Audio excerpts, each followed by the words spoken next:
Second. Motion made by Lewis and seconded by DeHaven. Dobry, Yes. Kiefhoffer, Yes. Lewis, Yes. Randall, Yes. DeHaven, Spruill, Yes. Medina. Yes. All right, we're moving on to number 2 on our agenda, the consent agenda. The listing under consent agenda is a group of items to be acted on with a single motion and vote. This agenda is designed to expedite the handling of limited routine matters by City Council. Either the public or a council member may request that an item may be removed from the consent agenda at the time prior to council's vote. I'll ask if a citizen and council member wishes to have any specific item removed from the consent agenda for discussion. Our consent agenda tonight is A, approval of the minutes for the City Council meeting on January 13th, 2026, and B, approval of the expenditure list for January 27th, 2026. Madam Mayor, I move the council approve the consent agenda as presented. Second. Motion made by Dobry and seconded by Lewis. Spruill, Yes. Randall, Yes. Lewis, Yes. DeHaven, Yes. Kiefhoffer, Yes. Dobry, Yes. Medina. Yes. Okay, we're going to move on to number 3 on our agenda, public participation. Individuals may not comment on items on the council agenda during public participation time. There's no limit to the number of speakers, although public comment will be held to an overall time limit of 30 minutes. Speakers have a time limit of 3 minutes per person, may only speak once, and may not cede time to another commenter. All right, I'll start with the comment cards. So we'll start with Rebecca Busick.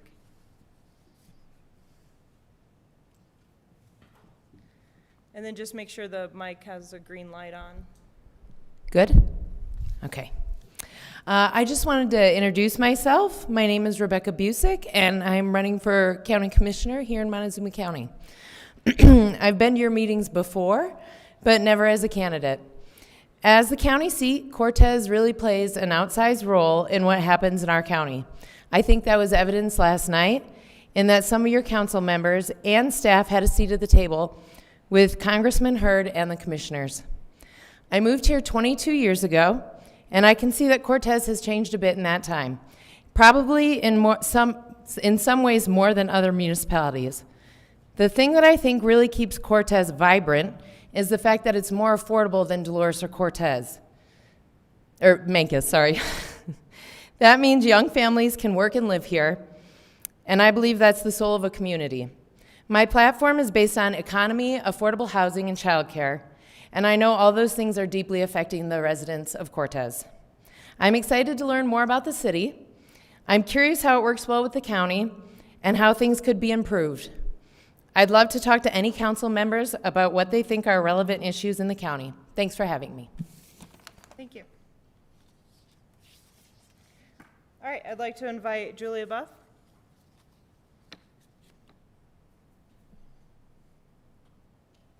Hi, I'm Julia Buff. I'm a resident. I want to first follow back on, I came to council maybe about 2 years ago in regards to youth sports, and I wanted to just comment that we did have a successful football season last year, had fields out on the 7th Street field, which is where the old high school was, and we were able to play there, have games there, and it was really nice to have our community there. And I just wanted to report back that that was quite a success, and I feel like Parks and Rec collaborated with us positively and was able to help us and support us in ways that allowed us to make that happen. Second, I'm just going to read this. I'm here today with a heavy heart, but more importantly, a profound sense of gratitude for the life of Richard Morales, a life I'm asking the city to help honor. I bring him to your attention. He was a local city resident, devoted husband, dedicated father, a positive contributing member in our society, local and at large. Richard died tragically December 22nd, 10 minutes after leaving work as an ER nurse at Northern Navajo Medical Center in Shiprock. He lived a life of selfless service and unwavering love. His absence leaves an immeasurable void in our community. He contributed to our community in many ways, some seen and unseen. As president and coach of the Cortez Youth Football Program and a longtime baseball coach, he invested countless hours into shaping the character of our local youth on and off the field. Rich possessed the rare quality of making people feel truly seen. In a world that often moves too fast, someone who is always there and ready to listen, becomes an anchor for a community. He was never too busy to listen, and he treated every interaction as an opportunity to pour positivity into someone else's life. He was known for a specific kind of kindness, a sparkle that could lift a spirit after a tough loss or a long day. He taught our children that being a good person is the highest form of achievement. He taught our children that integrity matters more than the scoreboard. He didn't just coach sports, he coached people, infusing our community with that integrity. Because Rich has spent his life investing in the future of Cortez, our youth, I'm proposing that the city formally commemorate his legacy, and I suggest naming the 7th Street Fields in his honor as the Richard Morales Memorial Field. As it stands, they are currently unnamed. Rich was a constant light for our children, and I think by honoring him, we ensure that future generations of athletes and citizens are reminded of the standard of excellence and the kindness he set forth for us all. Thank you for your time. And I don't know if anyone knows about him or has questions. Yeah, thank you for sharing his memory. Okay. Since this is not a discussion, we'll follow up later and bring this up later in our meeting. Thank you. Okay. I'd like to invite Susan Chemnitz.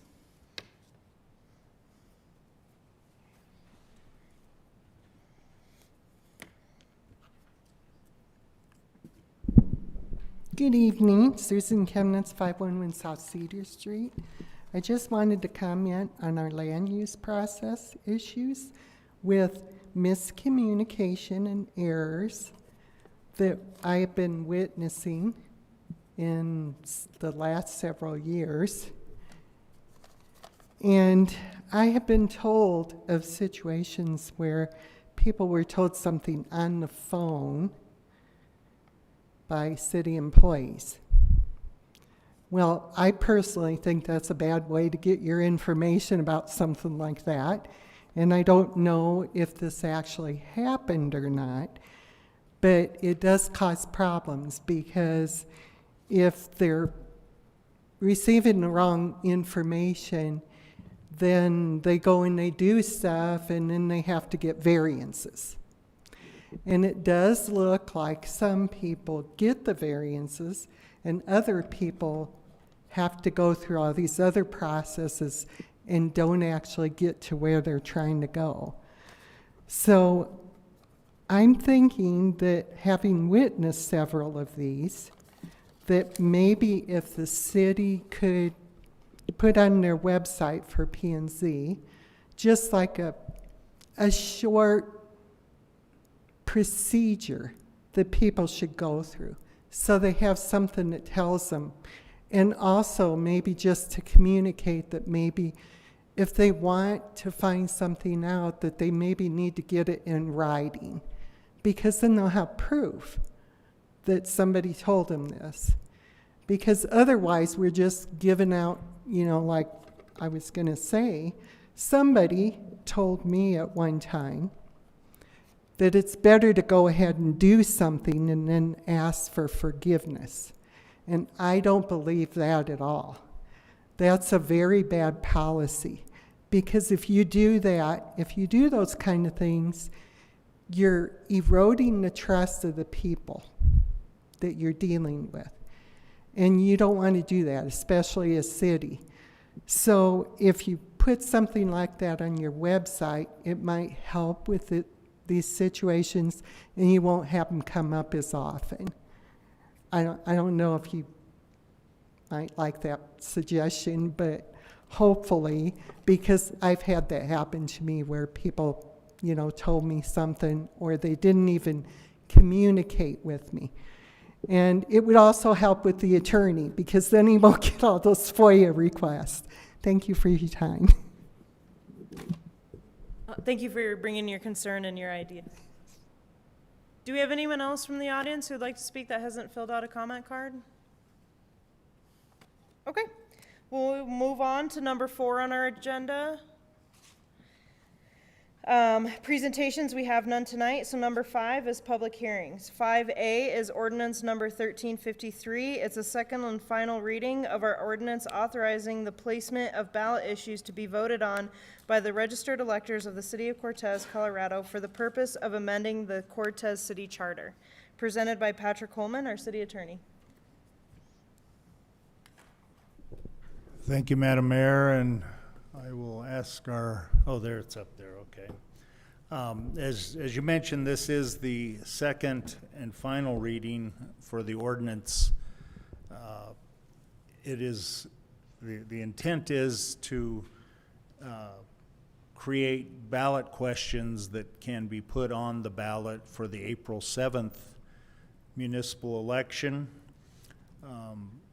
We solicited input for various changes that were needed to the charter. We've separated them into 4 separate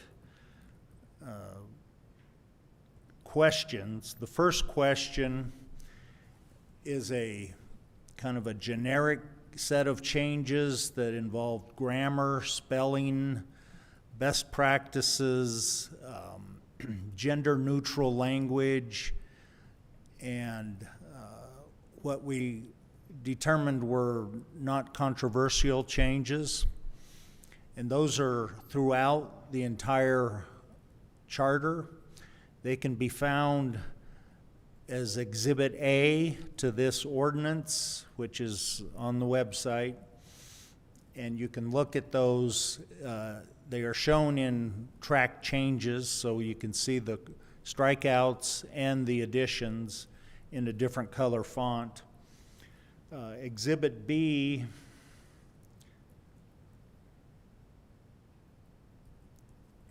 ballot question number 2 is shown, and it contains a summary of proposed changes to Article 2, Section 3, and Article 3, Section 2 of the Charter.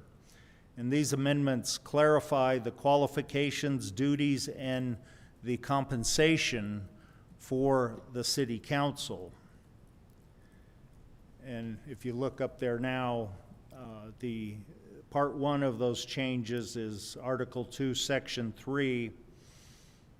And this change essentially clarifies that a council member may not be hired for a position which there is compensation paid by the city until they've been out of office for 1 year. And that seemed to be, from the input from council, that seemed to be the time frame that they thought was most appropriate. Part 2 clarifies that currently the charter contains the compensation for the mayor and the council, and it's contained in the charter, which means if you want to change it, you've got to go to an election. And the suggestion here is that it could be done by ordinance, by majority vote of the council, and that would require a public hearing, so the public could give its input on whether the proposed changes are appropriate or not.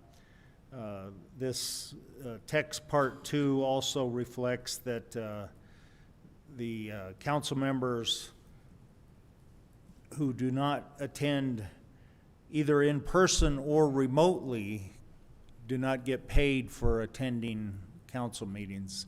If you miss one and you don't participate remotely, you don't get paid.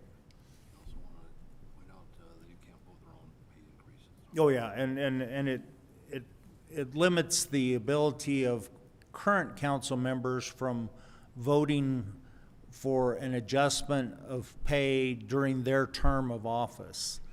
So they can vote on a pay increase, but it doesn't become effective until each of those council members is out of office. So that was thought to avoid kind of a self-serving, giving themselves a raise. Ballot question number 3 contains a summary of proposed changes to Article 3, Section 4 of the Charter. These amendments clarify the location of city council meetings, the ability for electronic participation by council members, and the intent is to ensure that the Charter and Ordinance Number 1346, Series 2025 are consistent. If you'll recall, Council adopted an ordinance last fall that authorized council members to participate remotely via electronic means. There was some discussion about whether the Charter conflicted with that ordinance. This change will make the two consistent. And if you look at Exhibit C,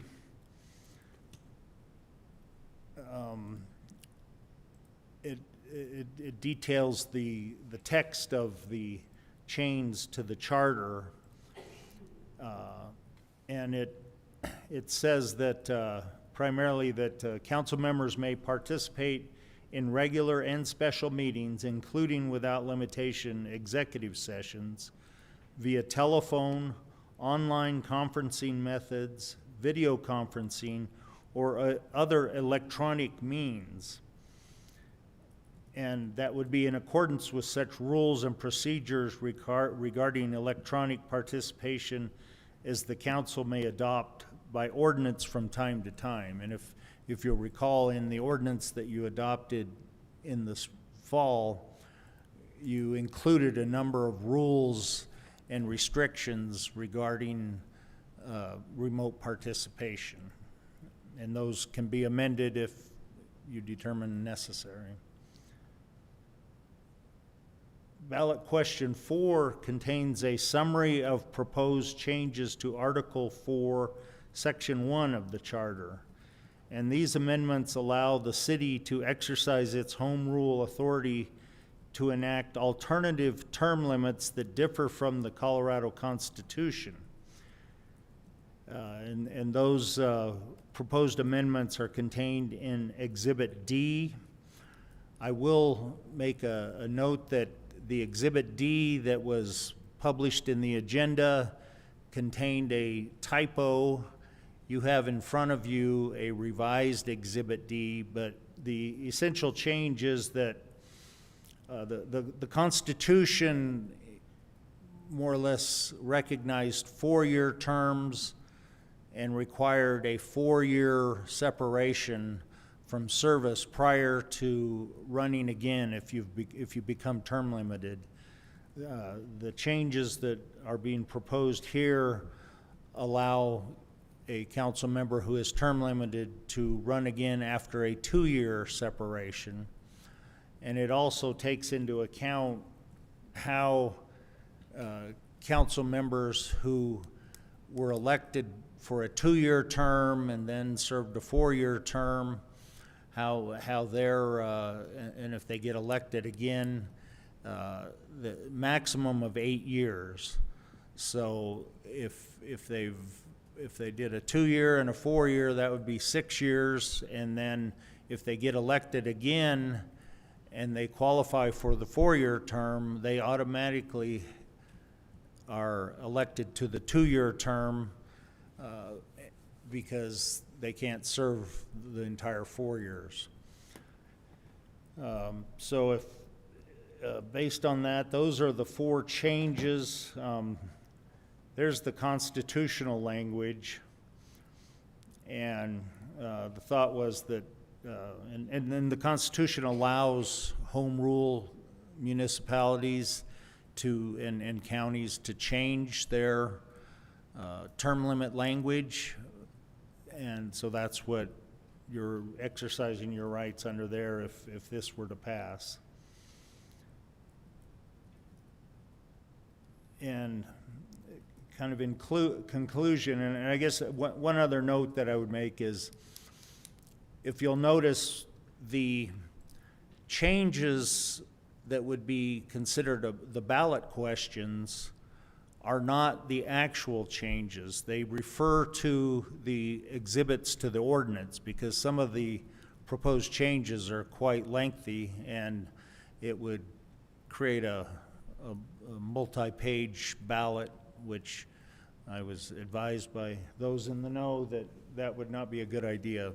And this is pretty consistent with a lot of jurisdictions where they adopt a summary as the ballot question, and then anybody that wants to actually review the particular changes can go to the ordinance that, if you adopt it tonight, will be placed on the website that contains all the exhibits, and we'll have printed copies as well if somebody doesn't have access to the internet. But that's kind of the method that we thought was most efficient. We are limited time-wise. The statute requires that we set the ballot questions by tonight in order to qualify for the April 7th election. So with that, I will turn it back over to you, and again, it is a public hearing. Mayor and council, if I could jump in just one second, can we go back to ballot question number 2?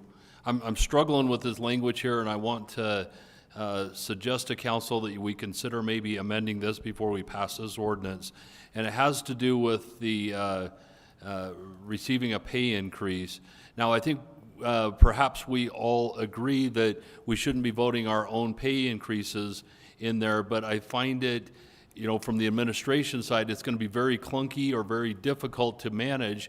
And I'll use our current council situation. So were you to pass an ordinance for this tonight, we have 2 councilors who would have to live out another 2-year term, while 5 new councilors would be entitled to that raise.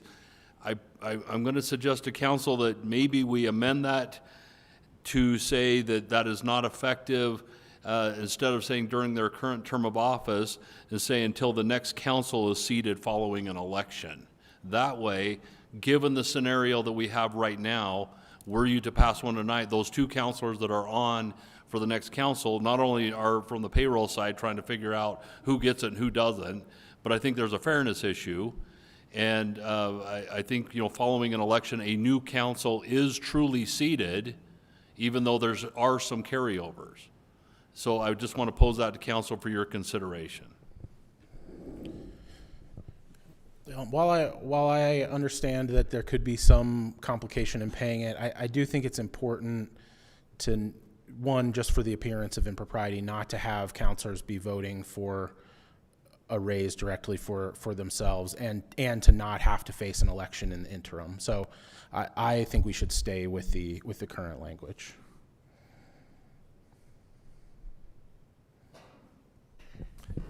This is really going to be kind of tough, because there could be a council member that doesn't get a raise for 5 years or not at all.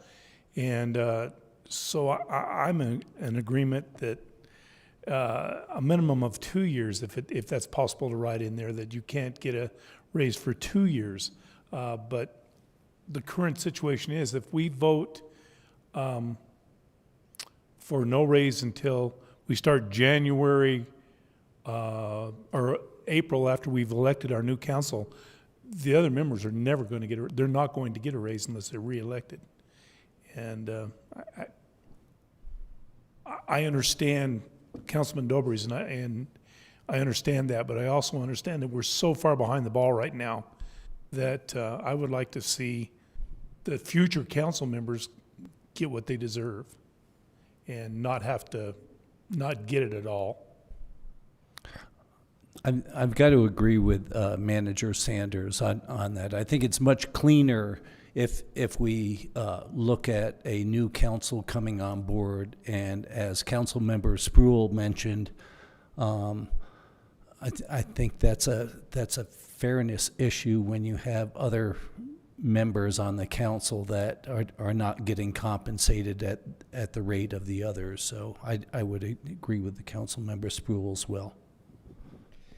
While I appreciate Mr. Dobry's position, and I do appreciate it, I recognize the quandary of someone voting to give themselves a raise.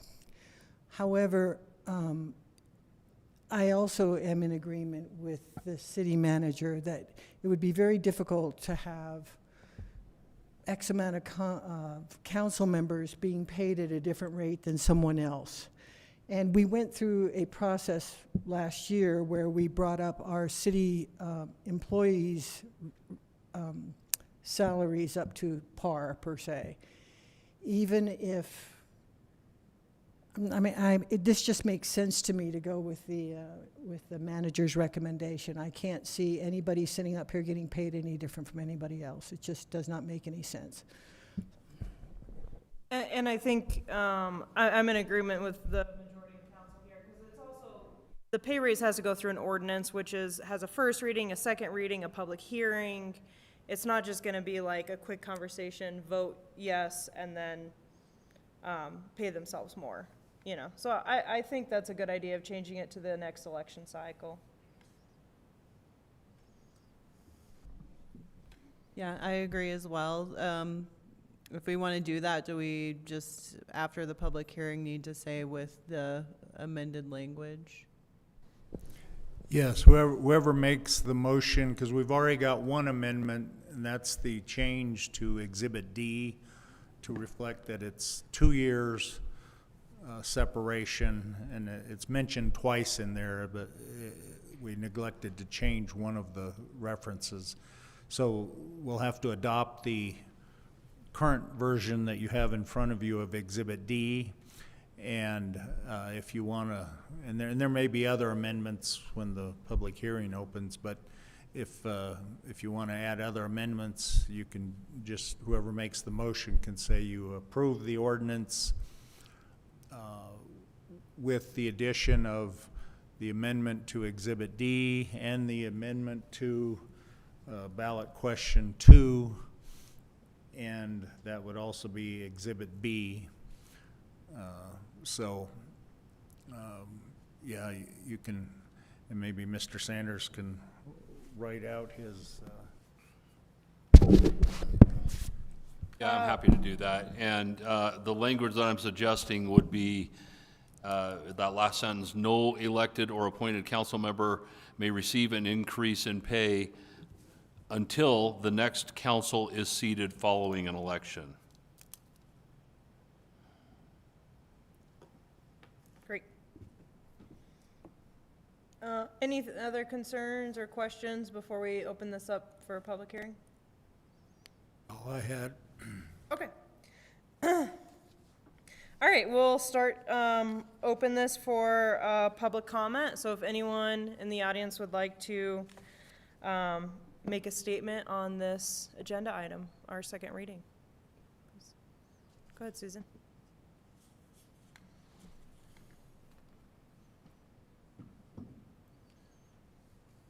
So that was a really good thing about the, not doing it until after the next. But I was wondering, when you vote on that, couldn't those people recuse themselves? And then it would be the other people that decide? Like an outgoing, Yeah, because it doesn't seem quite fair to say you can't ever have this just because you're in that group that was in that strange where you you know what I mean? And so I'm thinking that when you go to vote on it, say, because then it's the other council members that decide, and it doesn't seem fair if you've already been sitting there serving for 4 years and all the other new people get the raise, but you don't get anything even for those 2 years. So I don't know, that's just my opinion.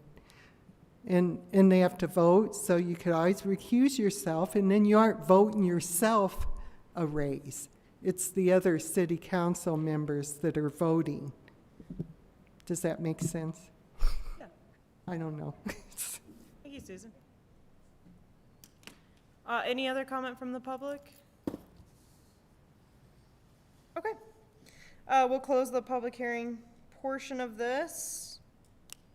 Any other questions or? Okay. Madam Mayor? Oh, Mike. Madam Mayor, I move that the City Council approve ordinance number 1353, Series 2026, on second and final reading, and enable the charter amendments to be placed on the ballot for consideration by the voters on the April 7th, 2026 municipal election with the following amendments. First amendment regarding Exhibit D, regarding the 2-year time frame between consecutive terms. The second amendment would be regarding Exhibit B, and that would read that no elected or appointed council member may receive an increase in pay until the next council is seated following an election. Second.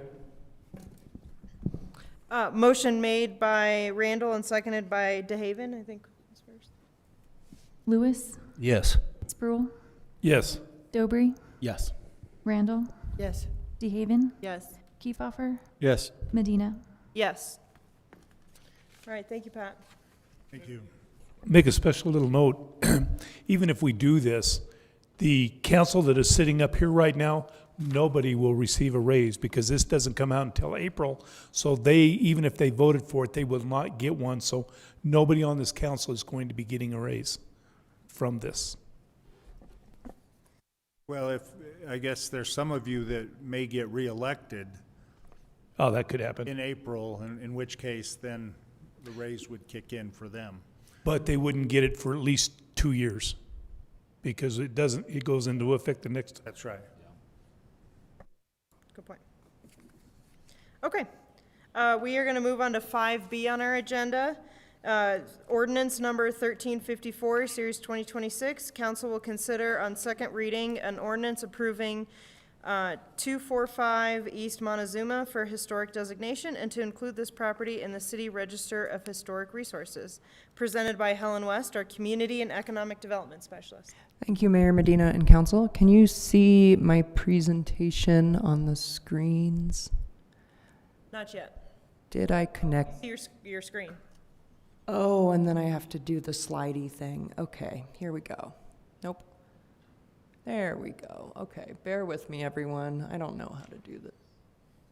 If any of my fellow city staff know how to make this easier on me, I would accept assistance. No one's jumping up. Are your screens like extended instead of duplicated? I think so, but we're just gonna do this and not worry about it. Okay, cool, here we go.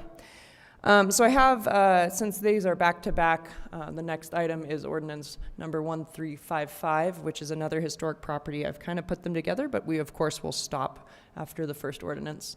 But for the good of the order, I'd like to briefly take you through the standards of designation. These are outlined in Chapter 7 of the City Land Use Code, specifically Section 4. So there are 4 main standards for designation, really 3 that apply to the 2 properties we'll be discussing tonight.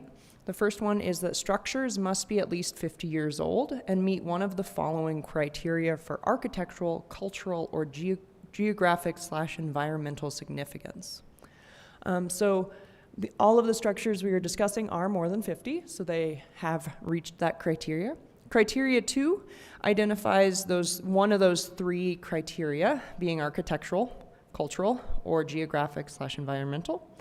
So architectural, you can see here, it exemplifies specific elements of an architectural style or period, is an example of the work of an architect or builder who is recognized for expertise nationally, statewide, regionally, or locally, demonstrates superior craftsmanship, represents an innovation in construction, materials, or design, represents a built environment of a group of people in an era of history, or the last one for architectural exhibits a pattern or grouping of elements representing at least one of the above criteria.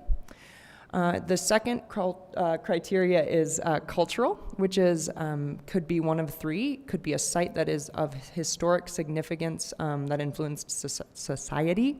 2, it exemplifies cultural, political, economic, or ethnic heritage of the city. Or 3, is associated with a notable person or the work of a notable person. Because neither of the structures demonstrate geographic or environmental criteria, we did not list those. The third criteria has to do with prehistoric structures, so we're not going to go over that because neither of the structures we're discussing tonight are prehistoric or archaeological. And then the fourth is a general criteria, just identifying that each designation needs to include some important features. So we'll talk about that. So the first ordinance tonight is 1354, which pertains to, as Mayor Medina said, 245 East Montezuma Avenue. So here is a picture of that property from the property record card. And you can see that it is kind of the last on the block there in between Washington and Ash Street. So this house, the structure was built in 1928. It is significant. The historic preservation, the property owners applied for historic designation, and the Historic Preservation Board agreed that it was significant under items A and B of those criteria lists, so both architectural and cultural.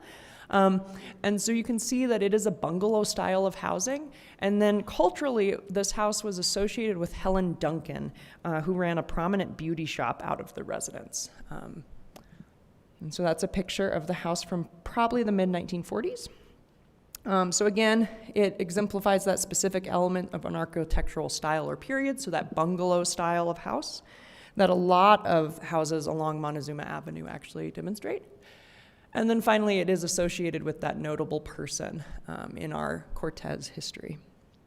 Some defining features of the house are the front porch and the chimney. You can't see the chimney in either of these photos, or unfortunately from the assessor's photo in the 1940s, but you can see, and I'll flip back real quick, how that house still maintains a lot of that architectural significance. This next picture is the house at night. You can see the chimney kind of right in the middle of the house there. And then just making sure that we check all the boxes. The house does retain original design features, materials, and/or character, and is still in the original location or the same historic context. So it has not been moved. And I'm going to end with a picture of the house, and the applicants are here tonight. So if you have any questions for them or points of clarification, I'm happy to bring them up. If they want to come up, you don't have to.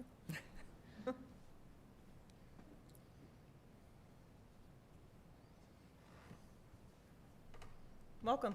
Hi. I don't have a question, but I do want to comment that I really appreciate that you have modernized and updated and really refreshed the house from the before and after photos. And when you see it in person, the one thing that I really appreciate is that your landscaping appears to be very water-wise. So congratulations on that. And in general, I just think it retained its historic quality and its grace, and I think you did a great job. Yeah, I would just like to add to that. Blake and Eric, I think you've done an excellent job of improving that house. The curb appeal on it is tremendous. I mentioned this at first reading. This has been approved unanimously by the historical board, and so I'm going to be in favor of moving this forward. Okay, well then we'll open this up for public comment. Do we have anyone from the audience who'd like to comment on this ordinance? Seeing none, we'll close the public hearing portion. Madam Mayor, seeing no more discussion, I move that City Council approve on second reading ordinance number 1354, Series 2026, an ordinance approving the Helen Duncan Home building located at 245 East Montezuma Ave for historical designation and to include this property on the City Register of Historical Resources. Second. A motion made by Lewis and seconded by Kiefhoffer. Dobry, Yes. Randall, Yes. Lewis, Yes. Sproul, Yes. Kiefhoffer, Yes. DeHaven, Yes. Medina. Yes. Okay, we'll move on to 5C on the agenda. It's ordinance number 1355.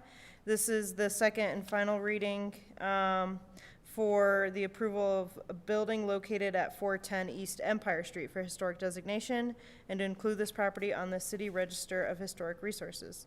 Presented again by Helen West, our Community and Economic Development Specialist. Thank you, Mayor Medina and Council. I won't go into the criteria for designation again, since we just went through that, but I do want to point out for anyone listening in the audience tonight that listing a resource on the city register does not restrict the property owner's ability to change, alter, or demolish the resource.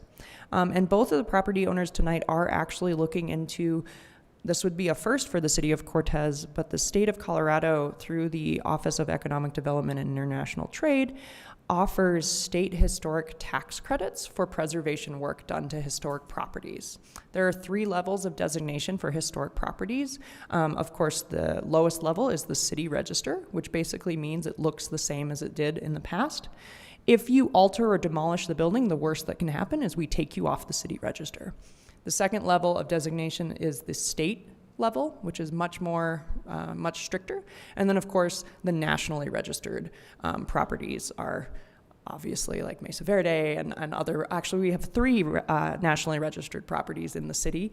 They're beautiful, the Calkins Building, Ertel Funeral Home, and the KSJD Sunflower Theater. But those designations, of course, at the national level come with a lot of restrictions. But you can get historic tax credits for preservation work at the city level, and both of these property owners are considering going forward to get those tax credits. In a rural place, you can get up to 35% back on your income tax of any preservation work done to the property, which is pretty big. And if anyone is interested, they can talk to me about that.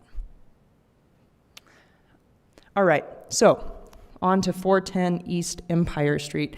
So this property is right next to the new Tawi Khan building. Right there, you can see the property card. That is one of the images. There are actually 4 buildings that are associated with this property. All are built between 1913 and 1940s. And they are associated with the Kermode family that ran a dairy farm out of that property. I think they also had the Kermode family confectionery in town and the dairy in town. So a very important historic family. For this, the applicants applied for that cultural designation. So again, I kind of circled B because it does, so the property is associated with a notable person or family, but it also, I would argue, is a site that influenced our society of Cortez with that farm and dairy. Some defining features of the properties include the cottage style of several of the buildings. So that lower right-hand picture is one of the buildings that exemplifies that cottage style. And then the fireplace on the main property that you can see from Empire Street that is pictured on the left there is the original fireplace from 1913. There's some really cool interior work, I am told, as well, but we don't consider interior for designations on this, but I am told it's pretty cool. So I'm just going to kind of walk through a couple images. Again, there are 4 different units. There is in your packet a historic narrative that the property owners have put together. They've done a lot of research on this property, finding out historic records and family stories. I want to commend them for the amount of research and work they've done. It's really, really cool. On a side note, a lot of our properties are designated based on a historic survey that the Historic Preservation Board comes to you every year and gets a grant to do.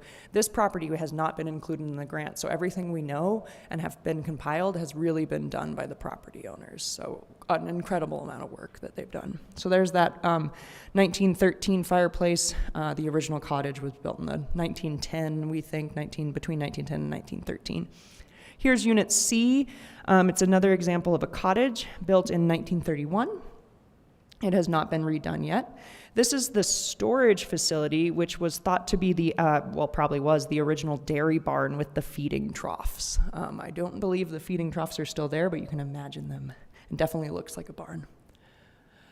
This is the garage, which was, I'm not sure when it was built. It probably used as story, maybe a dairy cottage at some point, maybe a possible animal stable. And then finally, this is another example of the cottage from Unit B. And then the property owners have been fixing this up. So the next couple photos are of Unit B, all cleaned up and made beautiful again. So Unit B was built in the 1940s by the Barlow family, another prominent family in town that owned the dairy farm and the property after the Kermodes. So again, just to dot all the I's and cross all the T's, this does retain original design features, as you probably saw, and is in the original location. And I'm going to pause on a picture of the house as you deliberate, and the property owners are here with us again. If I think one of them wants to come up, if you have any questions for them or want to give well wishes. Great work on the renovations. It looks beautiful in the pictures. Thank you very much. Actually, we're still working on the first building, and we've had some setbacks with heating, which we've just recently solved, so that's good. I'll do most of the speaking. My wife, if you give her a hammer or a paintbrush, she'll do fine, but she would prefer not to speak. She's been doing all the work, and the main house, hopefully we'll get that completed early this year, and then it's going to be furnished with period kinds of furniture, and that will help. There's actually an original piano in there right now, so we're going to keep that there and just get it tuned. Thanks for sharing. Thanks for your effort in preserving history and looking up the history on your own and researching it. I think that's a wonderful addition, and well done. Thank you. Okay, we'll open this ordinance up for a public hearing. If we have anyone from the audience who'd like to make a public comment on this. All right, seeing none, we'll close the public hearing portion. Do we have any last questions for Helen or the applicants?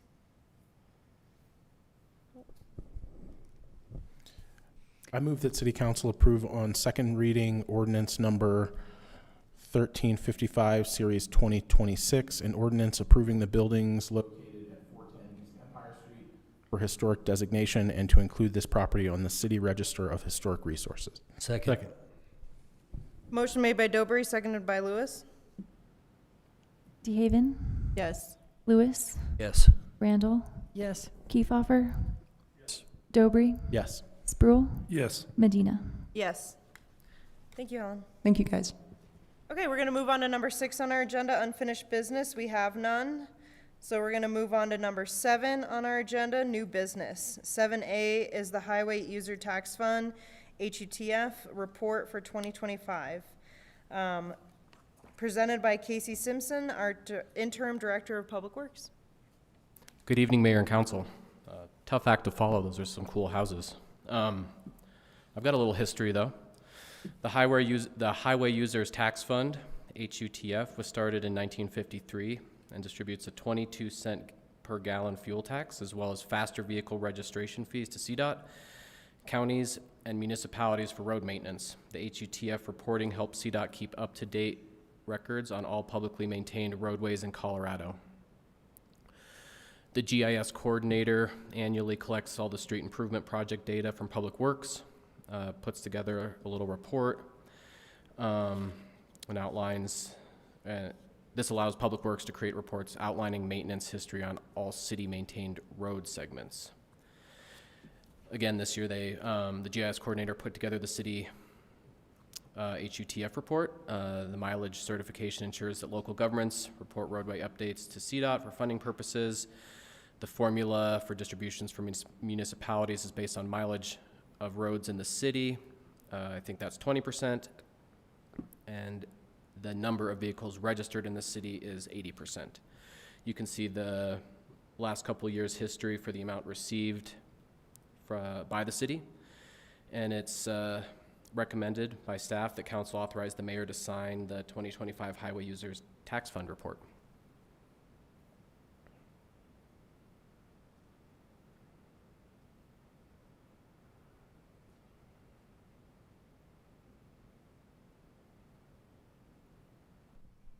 I move to authorize the mayor to sign the 2025 Highway Users Tax Fund report.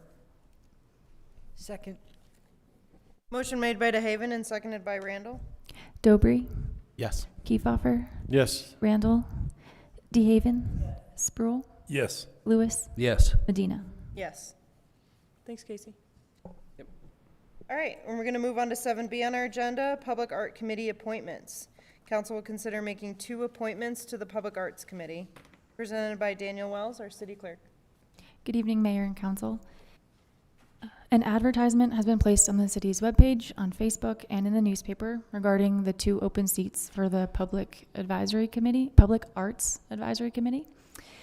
The 2 seats that are available are for 2 years each. 1 seat must be filled by someone who lives within the city limits of Cortez. The second seat can be filled by someone who lives within Montezuma County. They don't have to reside within the city limits. Mr. Barnabas Kane and Miss Melinda Mascarenas were interviewed during the work session earlier this evening. We had a third applicant, Mr. Tanner Bessie, but he was unable to attend. But he is interested if council would wish to come back and interview at another date, depending on council's decision today. Mr.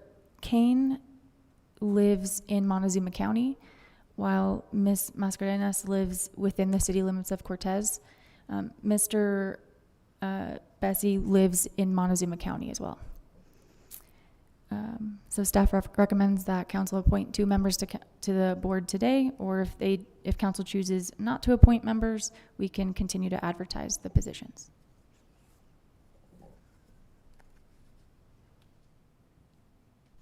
I want to thank the 2 applicants. I think they're highly qualified. I like the fact that they both claim they're not artists but love art, and that's kind of neat. And it's unfortunate that Tanner was ill. I don't know him, and I don't know the other 2 applicants other than what they presented, but I was very impressed with the 2 applicants. I would agree with that. And Melinda, I really appreciated your response regarding art and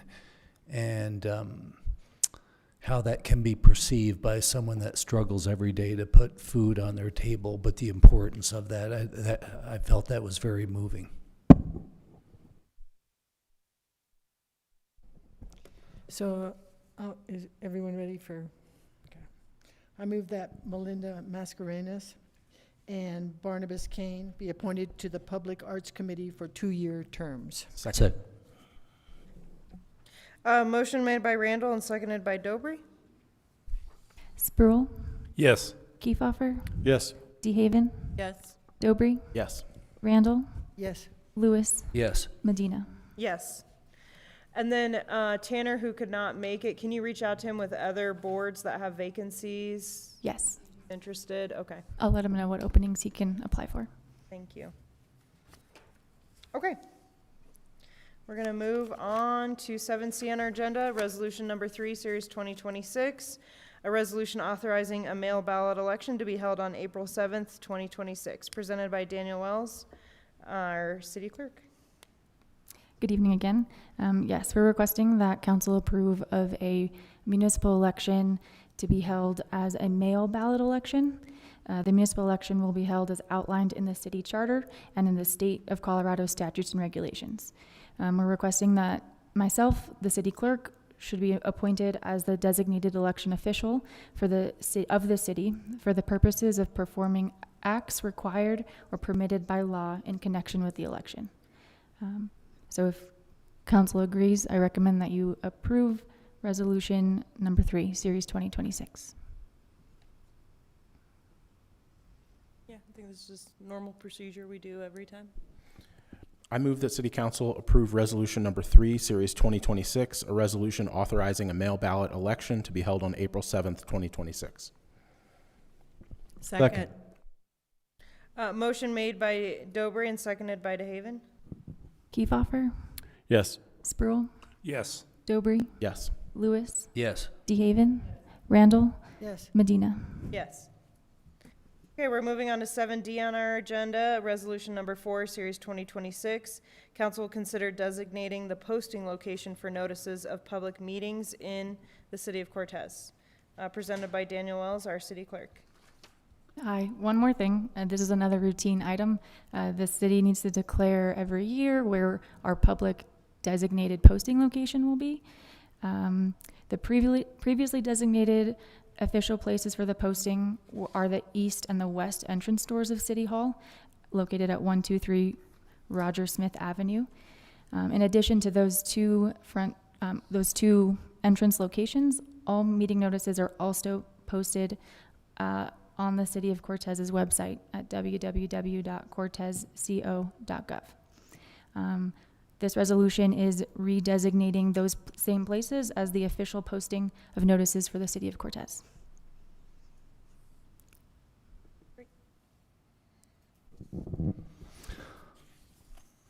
Seeing no discussion, I move that council approve resolution number 4, series 2026, a resolution designating the public notice posting locations for the city of Cortez. Second.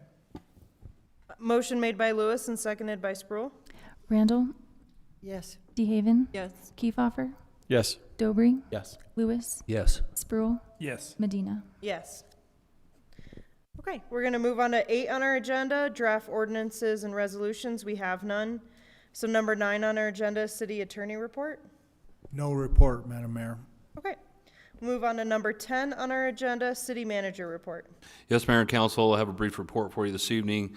Number 1 is with the new year upon us, we've been busily reviewing upcoming city projects, working on our 2025 year-end reporting and our annual reports, and getting ready for the 2025 audit. Number 2, the Public Works Department is currently working with SGM to develop an updated water distribution master plan. The plan will serve as a key planning tool to guide the city in identifying and prioritizing critical water line replacements. Through hydraulic analysis and long-term planning, the Public Works Department will be able to make informed, data-driven decisions rather than reacting to a case-by-case basis. Assets in critical condition will be addressed through methodical and prioritized replacement hierarchy. And lastly, Councilmember Spruill, Councilmember Dobry, and I and some other staff members from the city of Cortez, as well as our county partners, were able to meet with Congressman Jeff Hurd at the county building yesterday. He is the Colorado 3rd Congressional District representative. And we had a very good and favorable discussion, we felt, and that included our city needs here in the city. Also, Congressman Hurd was able to do an airport tour with our airport director, Jeremy Patton. Prior to this meeting, we also discussed water distribution in our city and our needs as well. And we look forward to the continued relationship and support of Congressman Hurd, but it was also impressive to watch our county partners express the needs of our county and advocate appropriately for that. So I feel like we're in good hands there, and it was a very productive meeting. So pending your questions, Council.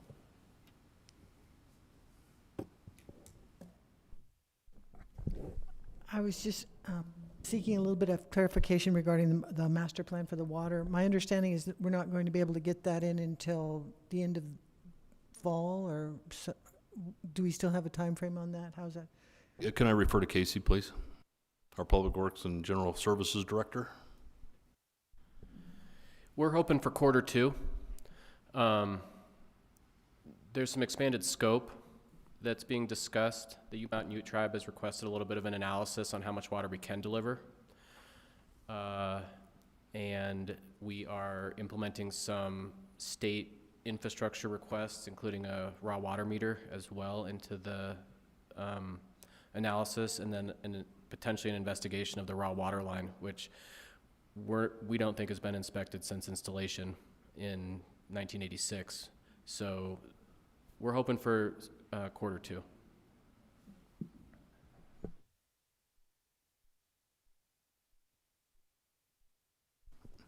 Any other questions, council? Okay, thank you. Okay, we're going to move on to number 11 on our agenda, City Council Committee Reports. 11A is the mayor's report on the workshop. Our workshop was short, where we interviewed our two applicants for the Public Arts Committee, and we just appointed them earlier in this meeting. So, thank you. Okay, we'll move on to 11B, which is other board reports. We'll start with Councilmember Kiefhofer. Okay. Okay. Yeah, the Arts Committee didn't meet this month. All right, Bill. I have a report. Golf Course Advisory Committee met on January 15th. 4 major items were discussed. One was a golf course analysis.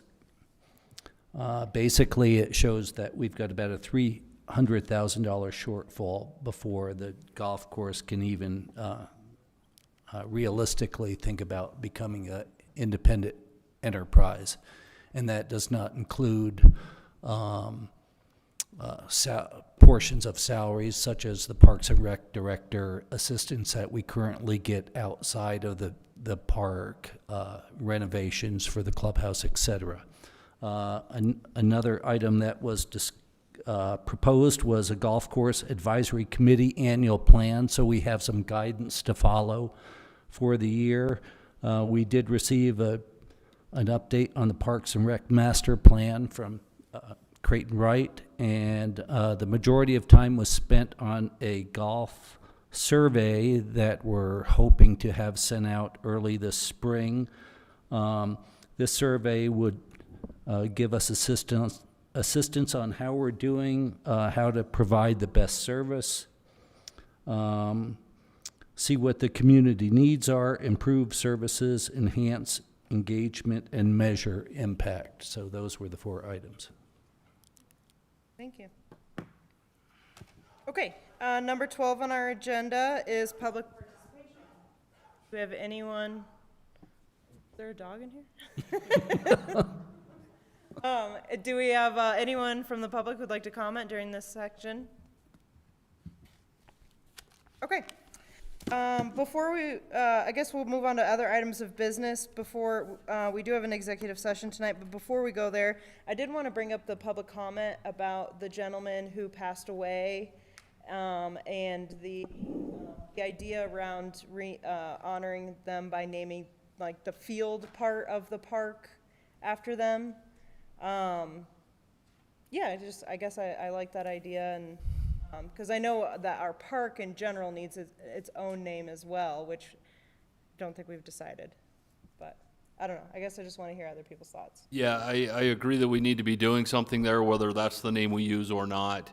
We really need to, number one, have a policy on that. The city does not have a policy on how we do it, and I want to be careful that we consider all suggestions from the public versus just an ad hoc from the community member, which does not diminish the importance of that person. I will strongly agree that they're generally worthy. We do need a policy, but also I would suggest to council that we really need to wait until the housing project's done, which is moving forward and getting that part done, and then that could be the crowning jewel of that, I would think. Okay. But yeah, I agree, and I think she's got some great ideas, and not want to speak for Mr. Wright, but my understanding is he tends to agree with that as well. I just wanted to remind you of his name. It's Richard Morales. Richard Morales, thank you. And we've got that, we'll have that written down and keep that in mind. Okay, and then can you follow up with Julia, or? With speaker? Yeah. Yeah. Okay. Yeah. Thank you. you. Okay. Other items of business? Oh, did you want to? I have a question. Go ahead. I just wanted to mention that the Four Corners Community Band did send a letter of thanks for the $1,000 grant that was provided to them. So I just wanted to mention that, and they invited us to their upcoming presentation or program. Second thing I have is a general question regarding our ability as a city or plans as a city to educate the public regarding the upcoming ballot issue. And I know there's some rules and regs that have to do with that. And Mr. Coleman, could you speak to us about that basically?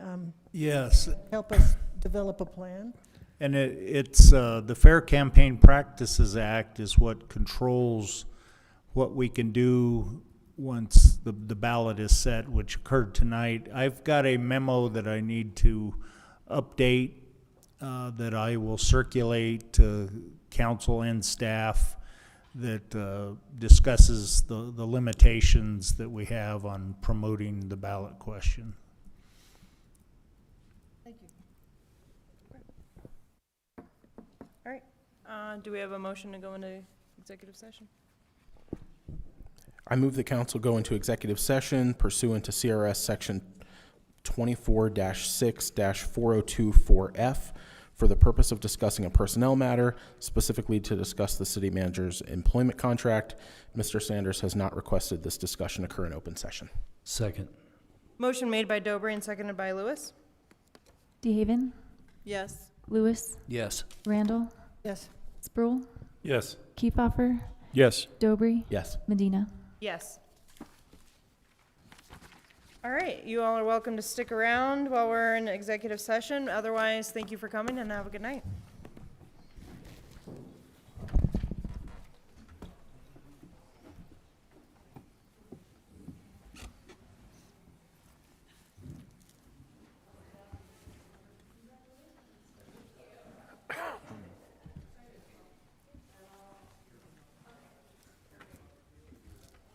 I always tell myself, turn off your phone, turn off your phone, turn off your phone. Did I turn off my phone? No.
miss us, Vern? Yeah.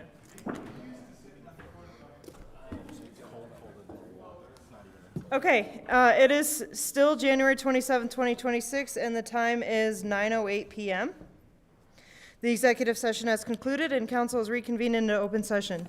Those persons participating in the executive session were myself, Mayor Rachel Medina, Mayor Pro Tem Dennis Sproul, and council members Matthew Kiefhofer, Lydia DeHaven, Bill Lewis, April Randall, and Robert Dobry. Also participating were City Manager Drew Sanders and City Attorney Patrick Coleman. No adoption of any proposed policy, position, resolution, rule, regulation, or formal action occurred during the executive session. If any member of council or a member of the public believes that the subject matter of the executive session was not statutorily authorized, or that the discussions that occurred in executive session strayed from the announced subject matter, please speak up now. Seeing none, and since there's no further agenda items, I will ask a motion to adjourn this meeting. Madam Mayor, I move that we adjourn this meeting. Second. Motion made by Dobry and seconded by Lewis. Sproul, Yes. Dobry, Yes. Lewis, Yes. DeHaven, Yes. Randall, Yes. Kiefhofer, Yes. Medina. Yes. All right, good night and thank you.